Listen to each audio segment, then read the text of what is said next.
আমার গাড়ির সাথে যে জিনিসটা হয়েছে, এই গাড়িটা আমার পড়ে গিয়েছিল। যে আমার গাড়ির এই অবস্থা, আমার নতুন গাড়ির। তো তখন খুবই কষ্ট হয়েছিল আমার গাড়িটার জন্যে, কান্নাও পাচ্ছিল। তো আমি রেডি হয়ে বেরিয়েছিলাম বউচি যাওয়ার উদ্দেশ্যে। কারণ বউচির আমি নিউ বেঙ্গল অটো, সেই শোরুম থেকে আমি গাড়িটা নিয়েছিলাম। তো আমি সে পান্ডুয়াতে যাই, আগে পান্ডুয়া থেকে গাড়িতে পেট্রোল ভরি। পেট্রোল ছাড়া তো আর গাড়ি এগোবে না। তারপর আমি বউচির উদ্দেশ্যে রওনা দিই। তো এইখানে আমার পিছনে যে শোরুমটা দেখতে পাচ্ছ, মানে আমার কাণ্ড ছাড়া কোনো কাজ হয় না। আমি অন্য শোরুমে গিয়ে ঢুকে পড়েছি, বুঝতে পারছো?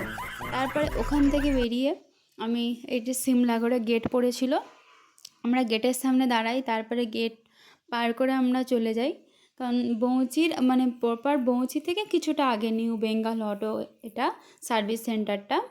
তো ওখানে যাই, আর রাস্তাগুলো দেখো এত চওড়া। আমি মানে গাড়িতে এর আগে যাইনি, বাইক নিয়ে এর আগে কোনো দিনও আমি হাই রোড দিয়ে যাইনি। আমার প্রচণ্ড ভয় লাগে, কেন জানি না। এই যে আর এত পরিমাণে হাওয়া লাগছিল, আমি তো হেলমেট মানে মোটেও খুলিনি কান থেকে, একে আমার গাল ফুলেছে। তারপরে এই যে আমার যে শোরুম থেকে গাড়িটা নিয়েছিলাম, এটা সেই শোরুম।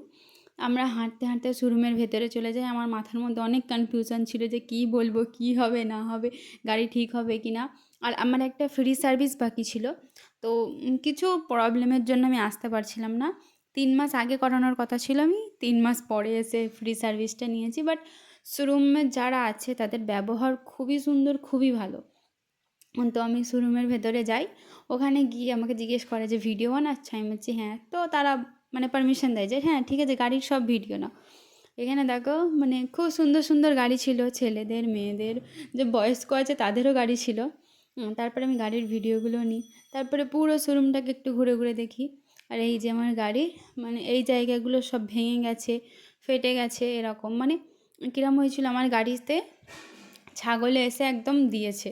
আর এমন পোলের ওপর গিয়ে আমার গাড়িটা পড়েছিল, যার জন্য এই অবস্থা। আমার কোনো কিছু হয়নি। তারপরে আমার স্কুটি রানিকে একদম চকচকে সাবান, শ্যাম্পু, জানি না ওনারা কী দিয়েছিল। তো তোমরা আমাকে একটু বলো যে আমার স্কুটি রানির কী নাম রাখা যায়। তোমরা আমাকে কমেন্টে বলবে, ঠিক আছে? যে আমি আমার গাড়িটার কিছু একটা নাম রাখবো।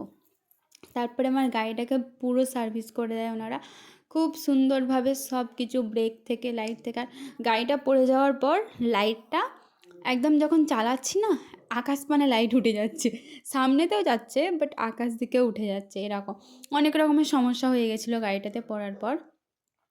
তো তারপরে ওখানে আমার পুরো কাজ কমপ্লিট করে ফ্রি সার্ভিস, আমার গাড়িটার ক্লেম ওনারা বলে যে 2 দিন পর ফোন করবে, 20-25 দিন পর, তখন আমাকে আবার রিটার্ন আসতে হবে। ওখানে কাজ মিটিয়ে আমি একদম বাড়ির দিকে রওনা দিয়ে দিই। কি বলবো, এত পরিমাণে খিদে পেয়ে গেছিলো, সেই সকালে খেয়ে গেছি। তারপরে পান্ডুয়াতে চলে আসি খাওয়ার জন্য, মানে এত পরিমাণে খিদেই, পেটে ইঁদুর দৌড়াচ্ছিল।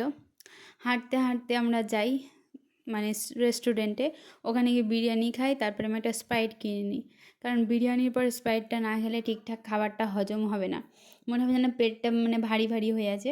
তারপরে আমি স্প্রাইট খেয়ে একদম সিধা বাড়ি চলে আসি। এই যে বাড়ি এসেছি, ভিডিওটা কেমন লাগলো অবশ্যই